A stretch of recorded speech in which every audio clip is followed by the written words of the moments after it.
ये अहलकार 8 साल से ड्यूटी कर रहा था, साइकोलॉजिकली अनफिट होने के बावजूद उसके पास वेपन भी था, वो गालम गलोच कर रहा था, वो अपना वेपन निकाल के किसी को जो है वो जान से भी मार सकता था।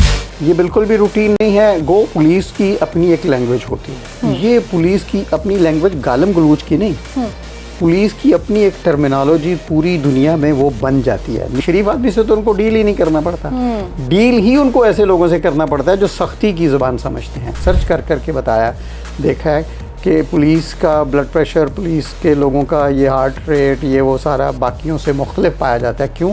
कि वो अंडर कांस्टेंट प्रेशर, थ्रेट रहते। इल्ज़ाम तो पुलिस लेती रही कि ये लोगों से पैसे लेके केस की तफ्तीश करते हैं, लेकिन देना किसने थी कॉस्ट? कभी किसी ने सोचा है कि पुलिस को कोई काम दिया जाए तो वो ना करेगा? पुलिस ना नहीं करती, पुलिस ना कर नहीं सकती। काम लेने के लिए तो हमें टारगेट पे टारगेट है और ज़िम्मेदारी पे ज़िम्मेदारी है, वसाइल की भी कमी है और इन सहूलतों की भी कमी है। पुलिस को ये कह दिया जाता है कि वो खुद से अपना बंदोबस्त करे। उस जब इलीगल काम उसने किसी भी जस्टिफिकेशन से कर लिया, हाँ, उसके ऊपर कौन सी पाबंदी है कि अपना उसमें से हिस्सा ना निकाले। एक रिपोर्ट जो है वो गायब हो गई थी जिसमें तमाम पुलिस अहलकारों का, ऑफिसर्स का, बल्कि अहलकारों से ऊपर के ऑफिसर्स का ड्रग टेस्ट कराया गया था। वो इससे नीचे जितनी जाएंगे तो रेशो जो है ये ड्रग की बढ़ती जाएगी और वो रेशो पुलिस में उतनी ही होगी जितनी मुआशरे में ड्रग का इस्तेमाल हो रहा है। इस चीज़ से आप एग्री करते हैं कि मुआशरे में जो ड्रग्स की स्मगलिंग, जो कारोबार हो रहा है, वो पुलिस की सपोर्ट के बगैर मुमकिन नहीं है? एक नाले को खाली रखने के लिए जो हमें हर वक्त की ड्यूटी लगानी पड़ती है, वो हमने तो वो ड्यूटी पूरी की सालों के हिसाब से।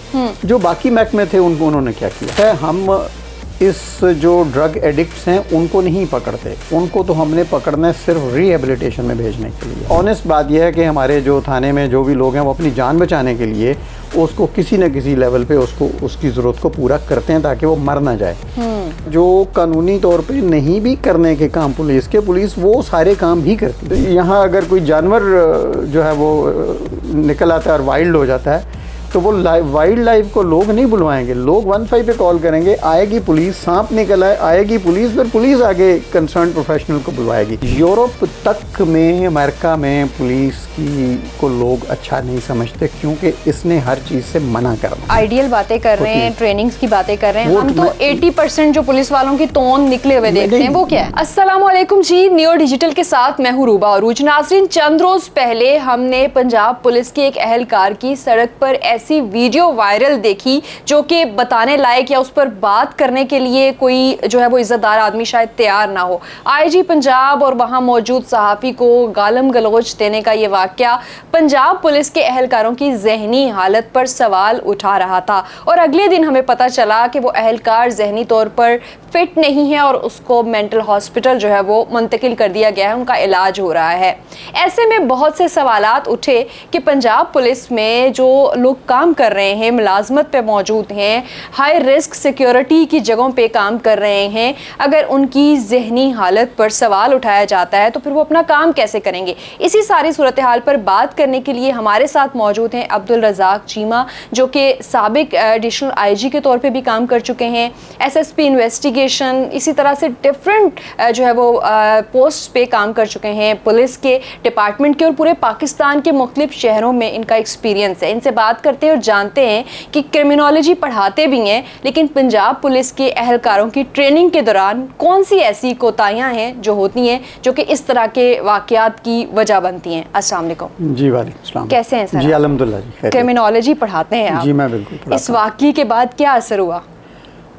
इस वाक़े के बाद ये कोई पहला वाक़या नहीं है, इससे पहले भी वाक़यात होते रहे और सर्विस में ऐसे लोग सामने आते रहे हैं जो साइकोलॉजिकली फ़िट नहीं थे और उनकी प्रोफाइलिंग की जाती है और उनको बाकायदा डील किया जाता है। ठीक। और लेकिन ये उसको डील पुलिस अपने तौर पे करती है। मसलन उनको ये प्रोफाइलिंग हमारे यहाँ ये अनफॉर्चुनेटली को हमारे पास कोई साइकोलॉजिस्ट नहीं है बैठे हुए, हम अपनी उनके बिहेवियर से प्रोफाइलिंग करते हैं और उसकी प्रोफाइलिंग की बुनियाद पे उनको अलग कर दिया जाता है और उनको वेपन हैंडल नहीं करने दिया जाता और जो भी उनकी कैफियत होती है उसके मुताबिक उनको अलग से किया जाता है। किसी भी साइकोलॉजिस्ट को कंसल्ट किए बगैर? जी, किसी के साइकोलॉजिस्ट को कंसल्ट किए बगैर, लेकिन उनको अगर किसी को ज़रूरत पड़ती है और कोई अफसर महसूस करें तो उसको किसी तरफ रेफ़र किया जा सकता है। लेकिन पुलिस में ऐसा कोई सिस्टम साइकोलॉजिस्ट का, पोस्टिंग का, अपॉइंटमेंट का जो कि बड़ी शदीद ज़रूरत है, वो ये अवेलेबल नहीं है। लेकिन ख़ुद से प्रोफाइलिंग बिल्कुल ज़रूर की जाती है। आप इसी सिस्टम का हिस्सा भी रहे, आप अंदर की चीज़ों को जानते हैं। ये एहलकार 8 साल से ड्यूटी कर रहा था, साइकोलॉजिकली अनफिट होने के बावजूद। उसके पास वेपन भी था, वो गालम गलोच कर रहा था, वो अपना वेपन निकाल के किसी को जो है वो जान से भी मार सकता था। जी बिल्कुल, जिस तरह की उसने रवैये का मुज़ाहरा किया है वो आउट ऑफ कंट्रोल था। तो जब आउट ऑफ कंट्रोल उसका रवैया था तो वो कुछ भी कर सकता था। और इस तरह की ही मैंने कहा कि हम जो प्रोफाइलिंग करते हैं, हम अपने तौर पे उसके साइकोलॉजिस्ट भी बेहतरीन अपने प्रोफेशनली कर देगा प्रोफाइलिंग, लेकिन उससे भी कोई गलती का इम्कान हो सकता है। लेकिन मैं समझता हूँ जो हम रवैये की प्रैक्टिकल जो बात हो रही होती है, जैसे वो बिहेव कर रहे होते हैं, वो प्रोफाइलिंग बड़ी अच्छी होती है। तो पता नहीं इसमें क्यों कोताही कैसे हो गई। यहाँ किसी तरह काम का प्रेशर होगा, उसको भी ड्यूटी पे भेज दिया, या किसी ने प्रोफाइलिंग की नज़र से बच गया किसी तरीके से। लेकिन जो प्रोफाइलिंग वाली बात मैंने की है, ये तकरीबन हर कमांडर, हर डिस्ट्रिक्ट, हर जगह पे ये इस तरह बिल्कुल होती है, ताकि उसको भी नुकसान ना हो और वो किसी और का भी नुकसान ना करे। अच्छा, मैं चाह रही हूँ कि आप थोड़ा सा खुल के भी बात करें। 2020 में आपकी रिटायरमेंट हुई, उससे पहले 2 साल पहले 17, 18, 19 इस दौरान एक रिपोर्ट जो है वो गायब हो गई थी, जिसमें तमाम पुलिस एहलकारों का, ऑफिसर्स का, बल्कि एहलकारों से ऊपर के ऑफिसर्स का ड्रग टेस्ट कराया गया था। वो रिपोर्ट क्या आपकी नज़र से गुजरी थी? मेरी नज़र से नहीं गुजरी, लेकिन ड्रग प्रॉब्लम एक रियल प्रॉब्लम है।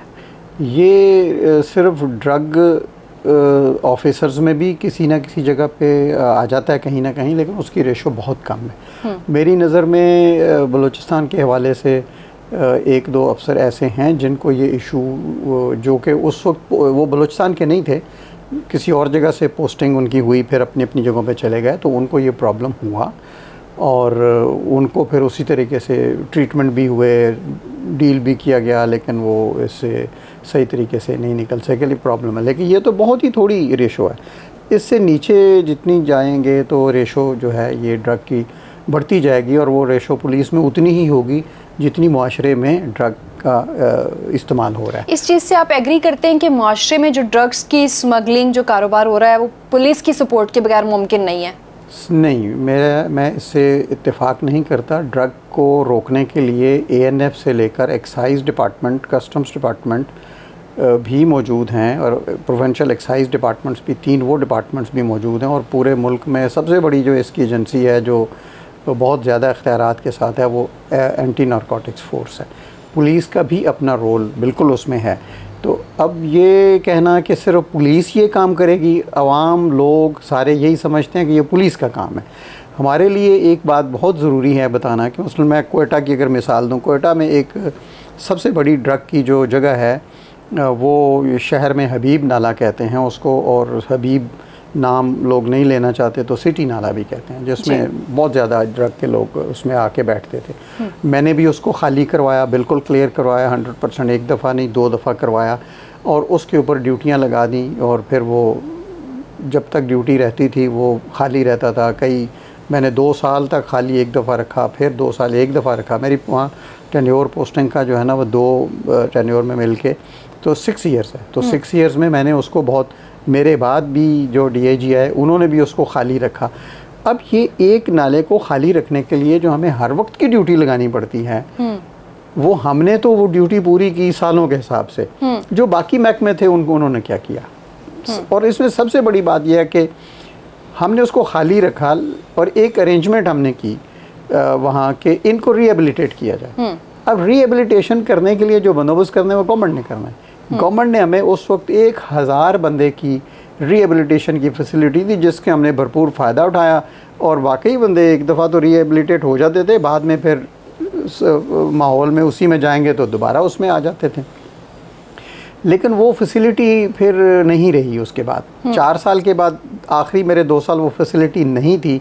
वो किसी कानूनी मुशगाफियों की वजह से उन्होंने कहा ये जो जगह ली गई है इस काम के लिए, ये इस काम के लिए नहीं थी, किसी और काम के लिए थी। तो हमने कहा कि जब तक आप किसी और काम के लिए ये इस जगह नहीं इस्तेमाल करते तब तक इसको रहने दें। बाकायदा गवर्नमेंट ने ये दी है फैसिलिटी, लेकिन वो फैसिलिटी हमसे गई और उसके बाद हम इन लोगों को कहाँ लेके जाएं? सर, दो चीज़ें समझ आई कि एक तो कोऑर्डिनेशन की कमी है महकमों के दरमियान, और दूसरा इस मामले को इतना सीरियस ही नहीं लिया जाता कि नफ्सियाती मसला है या ड्रग्स का मसला है, ये कोई इतना मसला नहीं है जी पुलिस फोर्सेस के बिल्कुल। लिए। देखें उसी इस ड्रग का मसले को सिर्फ ये कहना कि पुलिस अपनी ड्यूटियां लगा के, हमने तो वो जगह खाली करवा दी ना कहीं और चले गए लोगों को। और ये जहाँ ये सारे पाकिस्तान में और हर जगह पे ही ऐसा होता है कि ये ड्रग में एडिक्ट जो होते हैं उनको तो अपना नशा पूरा करने के लिए 24 घंटे में एक दफ़ा ज़रूर उन्होंने अपनी जो डोज है वो लेनी है। अच्छा, उसके लिए फिर वो चोरी भी करते हैं और छीना झपटी भी करते हैं और वहाँ भी करते थे। तो हमने तो अपना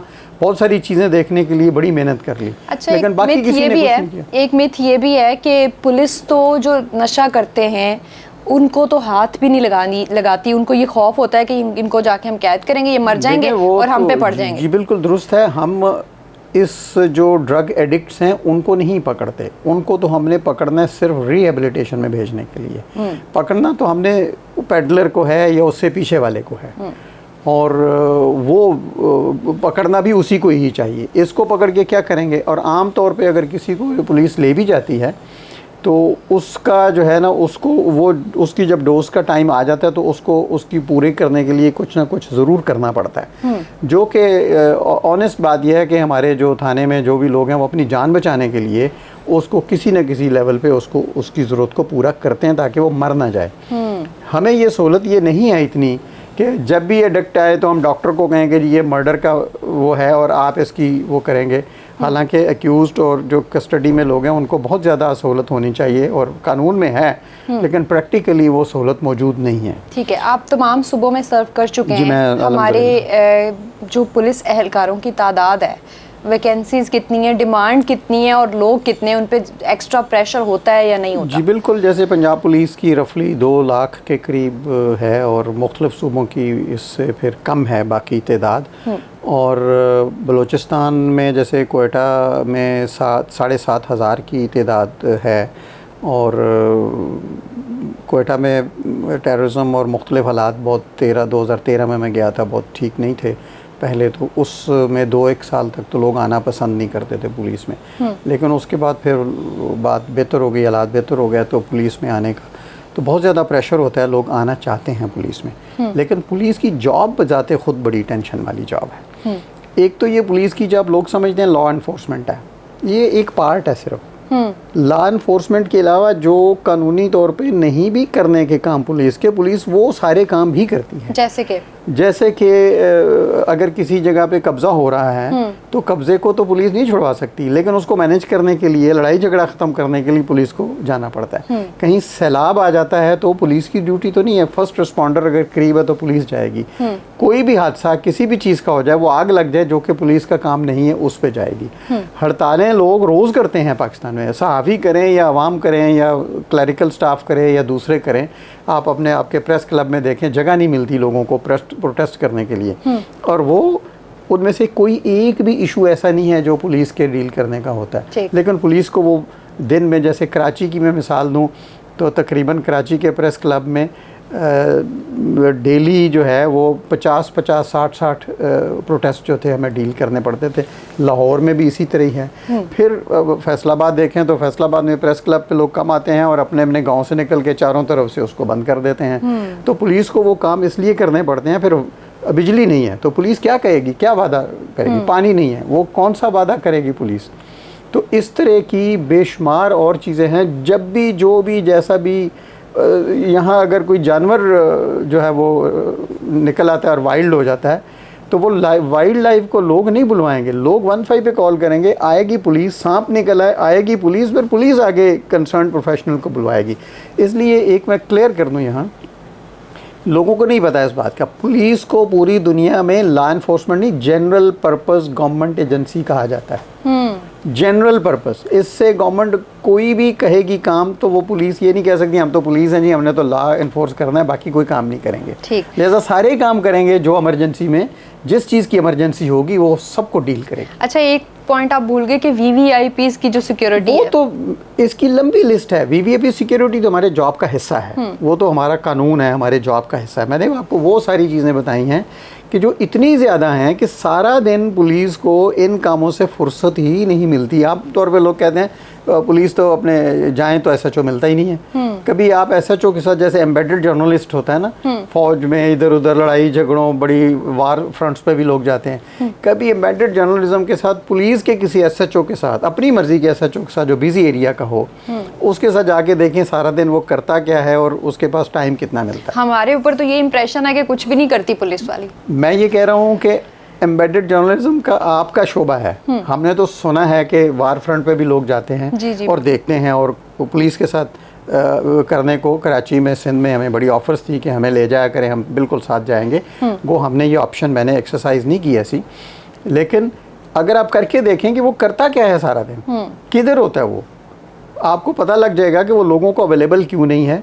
वो अपनी डाक भी गाड़ी में ही या चलते फिरते फील्ड में कहीं निकालता है किसी तरीके से, या नहीं निकाल सकता तो पीछे उसने मुहर्रर जो रखे हुए हैं, फिर उनको कहता है भी आप निकाल दो। फिर लोगों को गिला कि जी ये तो सारा दिन एफआईआर नहीं करता, ये तो रात को आके करता है। वो आता ही रात को है थाने में, ठीक, तो इसलिए फिर उस जब आता है फिर वो अच्छा, एक ये भी रीजन है कि जिसको बुरा ही कहते रहो वो शायद बुरा भी बन जाता है। एक ये भी पुलिस के रवैये की वजह। ये देखें, पुलिस का इम्प्रेशन मेरा नहीं ख्याल कि कोई बहुत ही जैसे कोई चंद मुल्क होंगे जिसमें पुलिस का बहुत अच्छा इमेज होगा। अच्छा, हर जगह ऐसे ही होता है। जापान में पुलिस की अच्छी है, स्विट्ज़रलैंड में भी इस तरह कोई बेहतर सोचा जाता है। यूरोप तक में, अमेरिका में पुलिस की को लोग अच्छा नहीं समझते, क्योंकि इसने हर चीज़ से मना करना है। जब जिस चीज़ को आप घर में भी देखें कि जिसको मना करें, तो वो माँ बाप को भी लोग कहते हैं जी मुझे तो बस रोज़ मना ही करते हैं, तो वो बच्चे उसको भी अच्छी तरीके से नहीं लेते।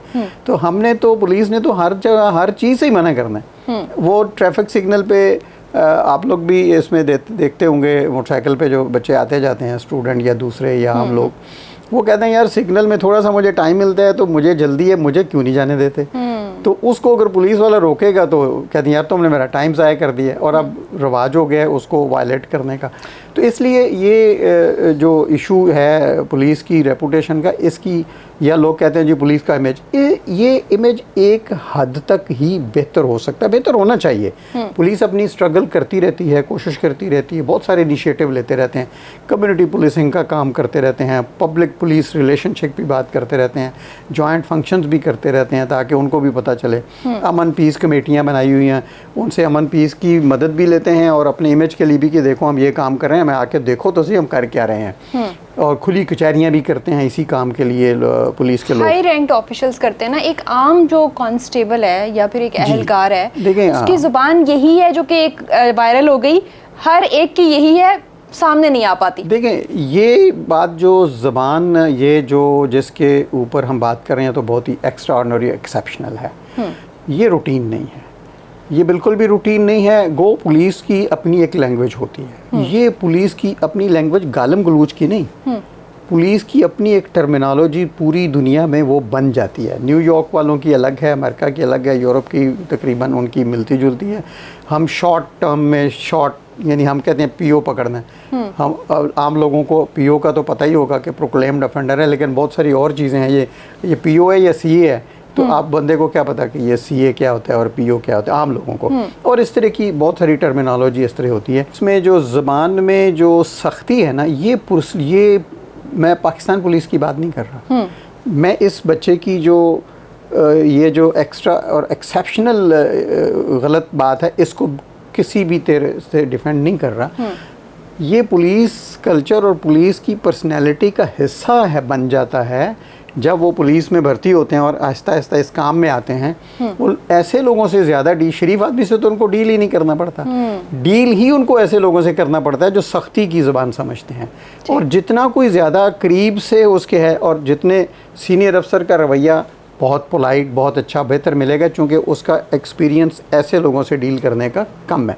ये और जितना रवैया नीचे क्रिमिनल्स के साथ, क्रिमिनल्स को डील करना, और वो ज़बान इस तरह की सख्ती की समझते हैं, नरम की वो समझते नहीं हैं, और कुछ जारगन और पुलिस रवैये में इस तरह की बातें आ जाती हैं। फिर पुलिस ने हर एक को सस्पिशन से देखना होता है कि कहीं ये अटैक ही ना कर दे, पता नहीं ये मुलज़म है, मुजरम है, कितना बड़ा है, छोटा है, मेरी सेफ्टी का क्या होगा। पुलिस में एक टेंशन हर वक्त एक रहती है। पुलिस को उस टेंशन की नॉर्मली आदत होती है, वो पुलिस की टेंशन की आदत होती है। मेडिकली लोगों ने रिसर्च कर करके बताया, देखा है कि पुलिस का ब्लड प्रेशर, पुलिस के लोगों का ये हार्ट रेट, ये वो सारा बाकियों से मुख्तलिफ पाया जाता है। क्यों? कि वो अंडर कांस्टेंट प्रेशर, थ्रेट रहते हैं कि जिसको जो भी उनको कॉल आती है, हमारे यहाँ 15 की कॉल है या कंट्रोल से कॉल आती है ये करो, या सड़क पे मोटरसाइकिल वाले गश्त कर रहे हैं या पैदल गश्त करते हैं या जो भी ड्यूटियाँ हैं दिन में, उन्होंने नॉर्मल हालात में तो किसी को छेड़ना ही नहीं है। उन्होंने तो जाना ही एक एक्स्ट्रा ऑर्डिनरी सिचुएशन में है, और वेपन वाला बंदा है और अटैक भी करेगा या कुछ ना कुछ और ख़राबी करेगा। अटैक नहीं करेगा तो बाज़ वक़्त कोई ऐसा पॉलिटिकली इन्फ्लुएंशियल ऐसा आ जाएगा, वो अटैक से भी ज़्यादा ख़राबी कर देगा कि अच्छा तुम होते कौन हो मुझे पूछने वाले, और फिर वही सीन क्रिएट कर देगा। नौकरी जाने का खतरा, नौकरी जाने का ख़तरा, बेल्ट उतार दूंगा, ये कर दूंगा, फलां कर दूंगा, वो भी एक टेंशन वाली बात है। तो सबसे पहले तो इनडिसाइसिव होते हैं, पता नहीं सिचुएशन है, इसमें हम जा रहे हैं, पता नहीं क्या है। तो इस तरह एक तो ये प्रेशर, ये टेंशन होता है। अलबत्ता ये जो बात है इस बच्चे ने जो किया, और साइकोलॉजिकली मैंने प्रोफाइलिंग की बात पहले की, ये प्रोफाइलिंग का अमल बहुत ज़्यादा अपने तौर पे एक तो पहले से बेहतर और ज़्यादा सारों को करना चाहिए। दूसरी बात है कि ये सिर्फ एक प्रोफाइलिंग से बात नहीं बनेगी, हमारे पास साइकोलॉजिस्ट की हर वक्त की मौजूदगी होना ज़रूरी है। पुलिस में साइकोलॉजिस्ट दुनिया में हैं। मैं एक जगह, एक चाइना में गया था, तो उन्होंने साइकोलॉजिस्ट थाने में पक्का रखा हुआ, और उसने ऊपर एक रिक्रिएशन रूम बनाया हुआ है जिसमें वो कहते हैं जाएं, जाके डे टाइम में रेस्ट करें। जब रेस्ट करते हैं वहाँ खेलने की और मुख्तलिफ चीज़ें, उन्होंने गेम्स और बहुत सारी रखी हुई हैं। वो कहते हैं जो मर्ज़ी करें, और साइकोलॉजिस्ट कोने में बैठा हुआ देखता रहता है कि ये बंदा क्या करता है। अब उस गेम और उस पैटर्न और उसके बिहेवियर से वहाँ से वो पिक कर लेता है कि ये बंदा थोड़ा सा आज डिस्टर्ब है। अच्छा। और वहाँ उसको साइकोलॉजिकल असिस्टेंस फौरी तौर पे मिल जाती है। ये इंस्टीट्यूशनलाइज करना चाहिए, ये इम्पोर्टेंट है। ये पुलिस का महकमा जो है, ये ऐसा महकमा है कि इसके बगैर हमारा चारा नहीं है। बिल्कुल। इसको जितना बेहतर बनाएंगे उतना माशरे के लिए, सबके लिए बेहतर होगा। एक चीज़ जो अभी तक की हमारी गुफ्तगू से एनालाइज हुई है कि जैसा माशरा वैसी ही पुलिस होगी। जितना क्राइम रेट ज़्यादा होगा उतना पुलिस में भी आपको गुस्सा ज़्यादा नज़र आएगा। ये बताइएगा कि अब ट्रेनिंग वाला पार्ट अगर हम देखें तो जो हाई रैंक ऑफिशियल्स हैं उनकी तो ऑफ कोर्स ट्रेनिंग होती है, एक आम अहलकार की कोई ट्रेनिंग होती है? और आप जो कह रहे हैं कि उनका बीपी लेवल और हार्ट रेट वगैरह ज़्यादा होता है, तो उनके असाब को स्ट्रॉन्ग बनाने के लिए ट्रेनिंग के दौरान कुछ किया जाता है? जी बिल्कुल। एक तो ट्रेनिंग जो इनिशियल होती है ना, वो ट्रेनिंग सारी उम्र काम नहीं आती। ठीक। वो तो इनिशियल ट्रेनिंग है, वो सिर्फ भर्ती के लिए है। वो भर्ती के लिए। हाँ। और उसको एक पिछली पुरानी बैकग्राउंड से ब्रेक करके और नई बैकग्राउंड में नई चीज़ों को उसको इनिशियल एक वो दी जाती है। उसके बाद ट्रेनिंग का सिलसिला पूरी सर्विस में जारी रहता है। ज़्यादातर अनफॉर्चुनेटली ट्रेनिंग होती है प्रोफेशनल। जो बिहेवियरल ट्रेनिंग है इसकी कमी है। स्ट्रेस मैनेजमेंट की ट्रेनिंग बहुत गाहे होती हैं, अभी बिल्कुल पुलिस में इसका एहसास है, लेकिन ये स्ट्रेस मैनेजमेंट की छोटी मोटी जो लेक्चर दे देना या एक वर्कशॉप कर लेने से नहीं होता। स्ट्रेस मैनेजमेंट के लिए जैसे हमें बाकी चीज़ों के लिए मेडिकल असिस्टेंस के लिए डॉक्टर अवेलेबल होता है, तो स्ट्रेस मैनेजमेंट के लिए भी साइकोलॉजिस्ट और उसका जो साइकियाट्रिस्ट है वो कहीं ना कहीं महकमे में या किसी हॉस्पिटल में इस तरह अवेलेबल होना चाहिए कि जब ज़रूरत पड़े तो वो आ जाए। तो फिर होता है पीयर्स के साथ शेयर करें। जब अपने पीयर्स वो होते हैं जो अपने लेवल के साथी होते हैं, जब उनके से शेयर करेगा तो उस शेयर का फ़ायदा ये होता है कि वो कोई ना कोई उसको मशवरा, कोई ना कोई चीज़, एक तो वो बात करने से ही हल्का हो जाता है, दूसरा कुछ ना कुछ उसको वो मदद भी साइकोलॉजिकली कर देते हैं, और साइकोलॉजिकली नहीं फिज़िकली भी करनी पड़ी तो कर देते हैं। और अगर वो ज़्यादा समझें कि है तो वो किसी और की तरफ रेफ़र भी कर देते हैं, किसी सीनियर को बता देंगे कि फ़लाँ को ये प्रॉब्लम है। अब पुलिस में स्ट्रेस के इतने ज़्यादा वो रीज़न्स और कॉजेज़ और सोर्सेज हैं कि हर तरह भी टेंशन है। एक तो जो जनरल माशरे की टेंशन है वो उसका भी इम्पेक्ट होता है, जो महंगाई है किसी वक्त में, आज की बात नहीं कर रहा, वैसे ही जो माशी हालात होते हैं, तो जो माशरे के होते हैं वो पुलिस वालों के लिए भी उसी तरह ही होते हैं। साथ उसको ये सबसे बड़ी टेंशन है कि वसाइल उसके पूरे होते ही नहीं हैं। आप ज़रा पुलिस के वसाइल पे देखें, कॉस्ट ऑफ इन्वेस्टिगेशन सबसे पहले जनरल मुशर्रफ के दौर में दी गई थी, उससे पहले इन्वेस्टिगेशन के लिए कॉस्ट थी ही नहीं। जब थी ही नहीं तो इल्ज़ाम तो पुलिस लेती रही कि ये लोगों से पैसे लेके केस की तफ्तीश करते हैं, लेकिन देना किसने थी कॉस्ट? जब उन्होंने दी तो कुछ साल तो वो मिलती रही, मेरी मालूमात के मुताबिक और मेरे तजर्बे के मेरा अपना है कि वो इतनी कम हो गई कि अब वो बस नॉमिनली कहीं मिलती हर जगह पे है, हेड है, लेकिन वो उतनी नहीं मिलती जिससे कॉस्ट ऑफ इन्वेस्टिगेशन पूरी हो जाए। यानी इन्वेस्टिगेशन करने के लिए जो टेस्ट कराने हैं या जाना है या मुख्तलिफ काम करने हैं, वो चीज़ें हैं ही नहीं। लेकिन कभी किसी ने सोचा है कि पुलिस को कोई काम दिया जाए तो वो ना करेगा? पुलिस ना नहीं करती, पुलिस ना कर नहीं सकती, और अपना काम किस तरह पूरा करती है, वही पब्लिक रिलेशनिंग, सोशल रिलेशनिंग, और कहीं कहीं फिर इस अपने काम के लिए इलीगल मीन्स इस्तेमाल करके कर लेती है।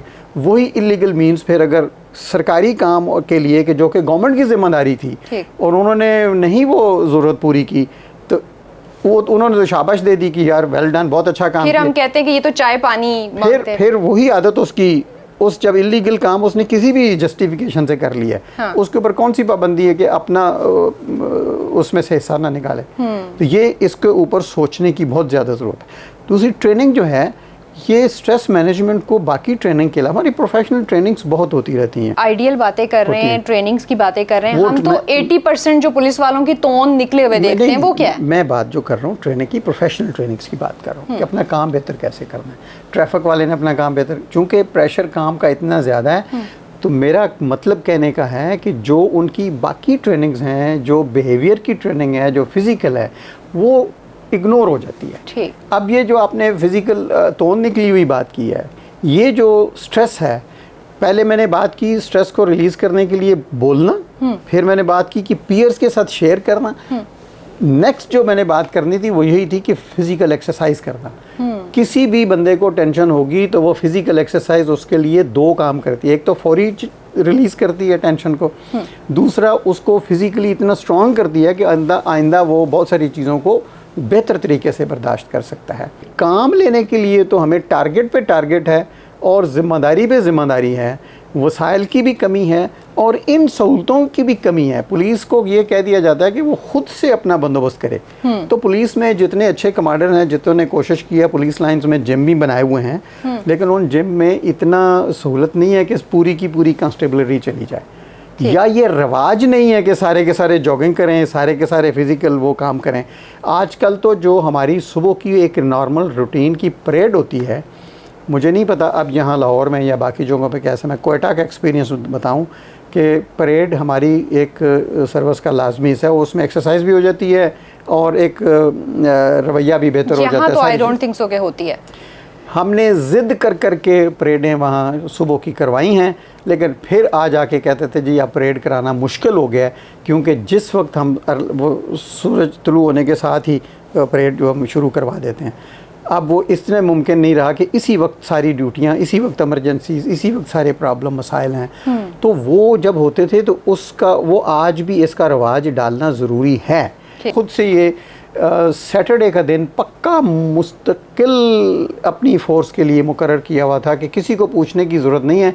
पूछना है आपने वीक डेज़ में कि मैं इधर आऊँ या ना आऊँ, इमरजेंसी है, आप किसी को अपने बता के मेरे पास आ जाएं। लेकिन सैटरडे को 10 बजे से लेकर 5 बजे तक मैं अपने दफ्तर में सिर्फ़ और सिर्फ अपनी कांस्टेबलरी के लिए बैठा हूँ, और बाकी अफसर भी इस तरह कोई ना कोई दिन मुकर्रर करके उनको सुनते हैं। और ये जो नहीं सुनते उनको सुनना चाहिए, ताकि वो आते रहेंगे, मिलते रहेंगे, उससे तो उसकी उनकी जो मसाइल है वो भी हल होगा, टेंशन कम हो। अच्छा, लास्टली ये बता दीजिएगा कि अभी जो जिस वाक़े की बेस पे हम ये सारी डिस्कशन कर रहे हैं, वो कांस्टेबल शाहिद साहब, उनसे जब अब जाके मेंटल हॉस्पिटल में आईजी साहब भी मुलाकात की है, मैंने सुना, और वो देखा कि इसको बड़ा ग्लोरीफाई किया जा रहा है कि ये दो बिछड़े हुए दोस्त थे, इनमें गलतफहमियां थी, वो ख़त्म हो गई।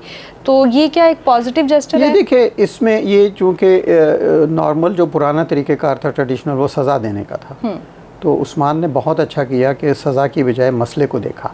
और आमतौर पे पुलिस में भी एक टर्म इस्तेमाल करते हैं, प्रॉब्लम ओरिएंटेड पुलिसिंग, कि प्रॉब्लम को समझो, उसकी रूट कॉज को समझो, होलिस्टिकली उसको देखो, तो फिर उसका सोल्यूशन पूरी, ताकि वो मसला हल हो। सज़ा से ये मसला हल नहीं होना था, इसका हल ही ये था। तो जब इसका हल ही ये था, तो अब बाकी लोगों को भी पता लग गया कि ये भी एक ऑप्शन है। और ये एक्सरसाइज एक आध दफ़ा नहीं, मैं तो ये पहले से कह रहा हूँ कि इसको इंस्टीट्यूशनलाइज करना चाहिए। बहुत शुक्रिया सर। यकीनन इस टाइम जो है वो पुलिस में जो रवैयों का बिहेवियल ट्रेनिंग है, उसके साथ साथ साइकोलॉजिकल ट्रेनिंग है, फिज़िकल ट्रेनिंग की भी बहुत ज़्यादा ज़रूरत है। इस पे ज़रूर तवज्जो दी जानी चाहिए। लेकिन एक्सपीरियंसेस जिस तरह से हमें बताया एडिशनल आईजी साहब ने, जो कि रिटायर हो चुके हैं, कि साइकोलॉजिकल असिस्टेंस की बहुत ज़्यादा कमी है। अहलकारों को उनकी जो हिम्मत से ज़्यादा ड्यूटीज़ भी करना पड़ती हैं, और फिर कहीं ना कहीं इंस्टीट्यूशन का, मुआशरे का प्रेशर इतना होता है कि पुलिस अहलकार किसी न किसी नफ्सियाती मसले का शिकार हो जाते हैं। तो इसको बड़े सीरियसली देखना ज़रूरी भी है। आपकी क्या राय है? कमेंट सेक्शन में ज़रूर बताइएगा।